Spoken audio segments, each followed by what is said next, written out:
Méditons avec le pasteur Ertis. Méditons avec le pasteur Ertis.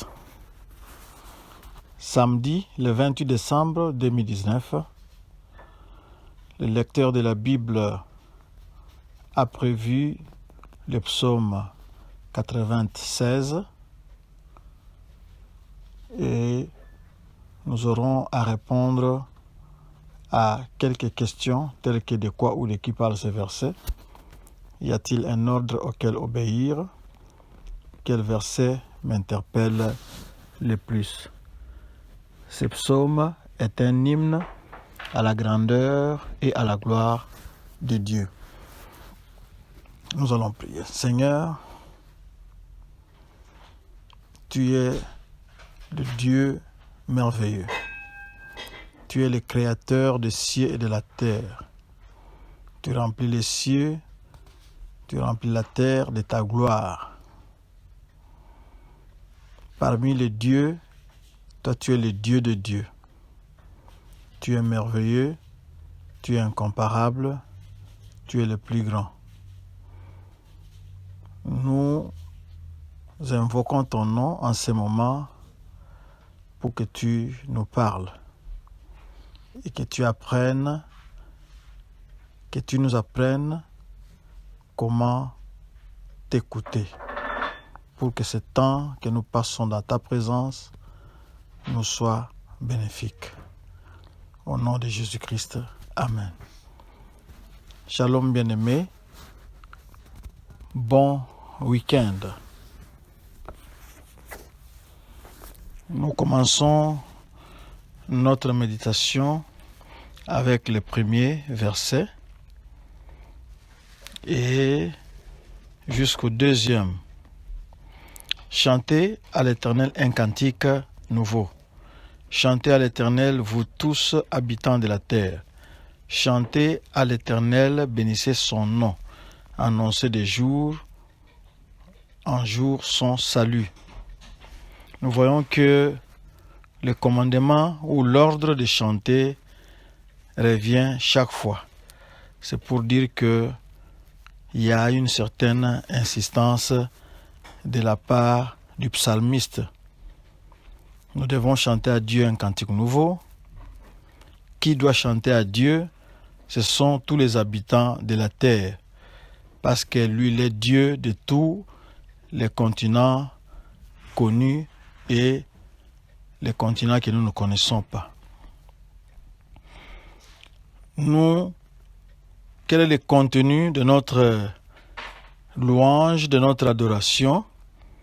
Nous devons bénir son nom et nous devons annoncer de jour en jour son salut.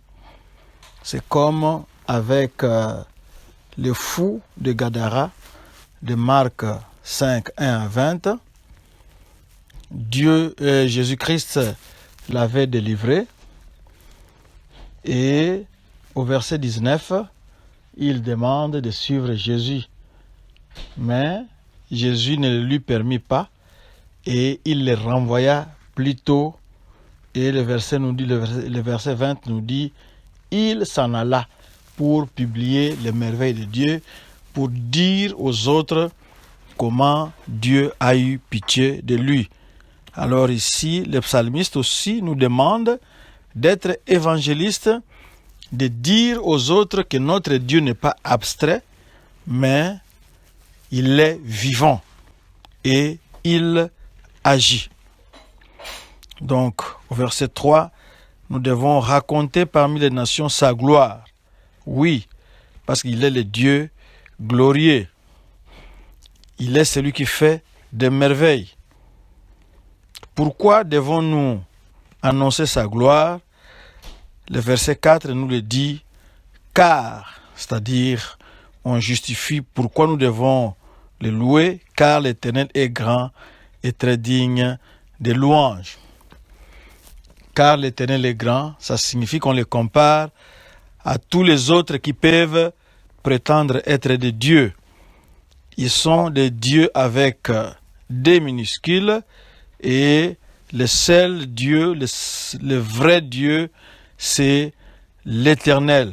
Et nous devons le louer car il en est digne. Et il est même redoutable.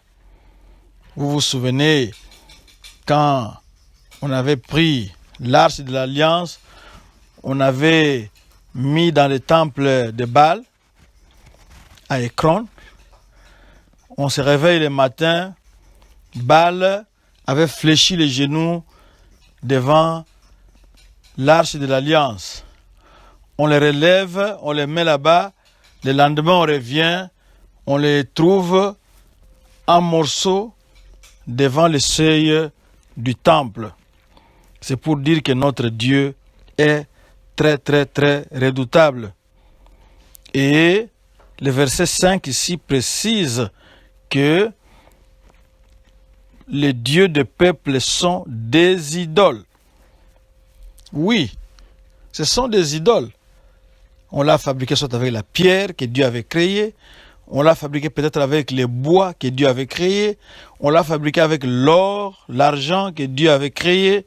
Ce sont des idoles qui ne bougent pas, qui ne peuvent rien faire. Mais le psalmiste précise que notre Dieu, c'est lui qui avait créé les cieux. Et il est incomparable parce que la splendeur et la magnificence sont devant sa face. La gloire et la majesté sont dans son sanctuaire. Donc quand vous entrez en sa présence, vous serez en face de la gloire. C'est pour cela que le verset 7 nous demande à tous les peuples de la terre. Oui, à partir d'Abraham, tous les peuples de la terre doivent être bénis, parce que Dieu avait placé Abraham pour être en bénédiction à tous les peuples de la terre. C'est pour cela qu'ici le psalmiste invite tous les peuples de la terre, toutes les familles de la terre à rendre à l'Éternel gloire et honneur, car il en est digne.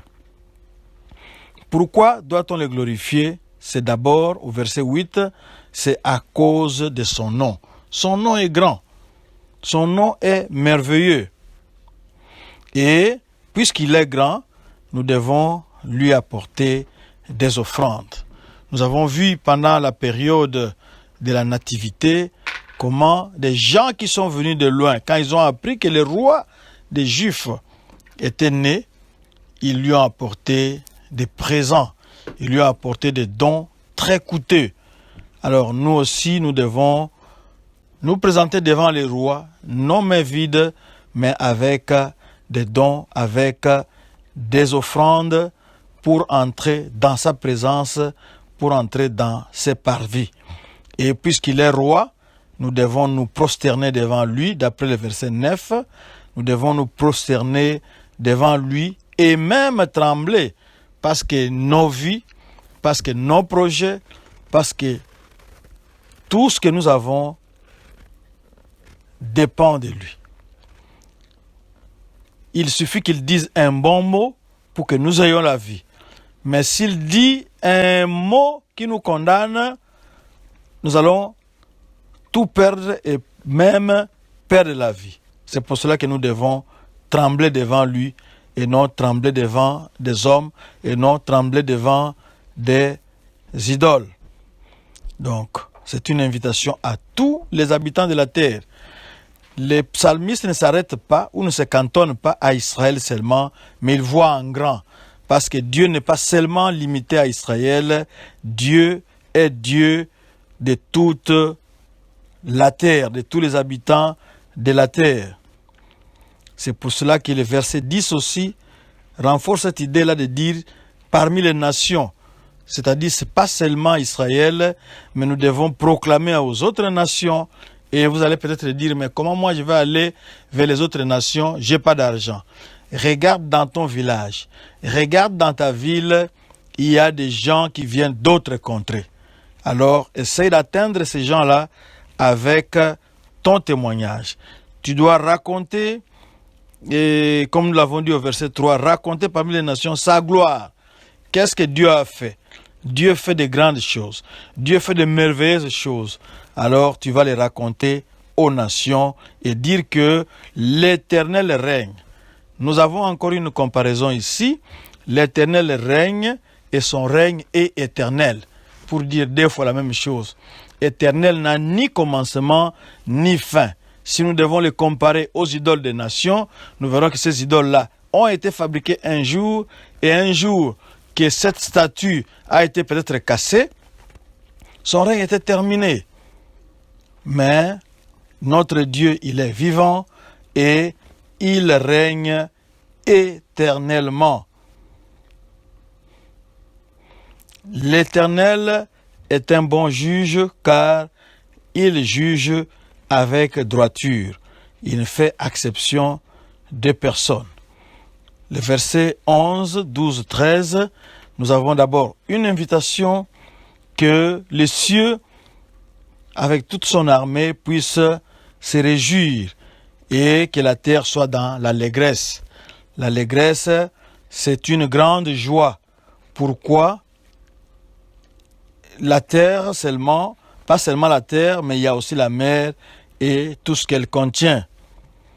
Et non seulement la terre, on élargit, on va jusqu'à la campagne avec tout ce que la campagne renferme, les arbres, les forêts, tout ce qu'on trouve dans la campagne.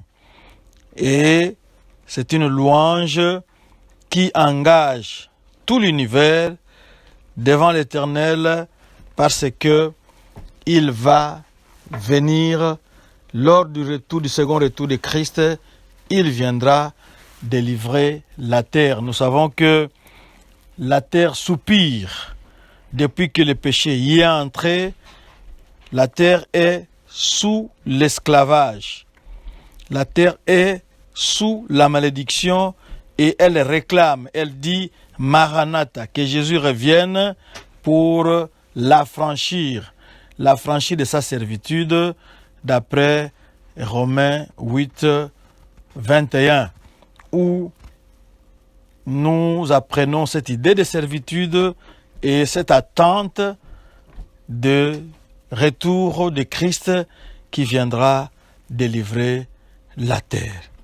Alors, nous disons aussi, Maranatha, oui, Jésus revient parce que tu viendras juger la terre, tu jugeras le monde avec justice et les peuples selon ta fidélité et ainsi enlever l'opprobre, enlever la malédiction pour que ton nom soit encore glorifié.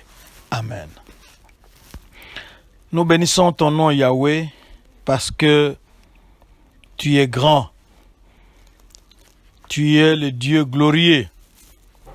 Si nous pouvons contempler les merveilles de cet univers, quand les gens s'émerveillent devant un coucher de soleil ou devant un lever de soleil, quand les gens contemplent un ciel étoilé la nuit, quand les gens contemplent, la majesté d'une chute d'eau, ce ne sont que des simples ambassadeurs qui témoignent de ta grandeur et de ta gloire.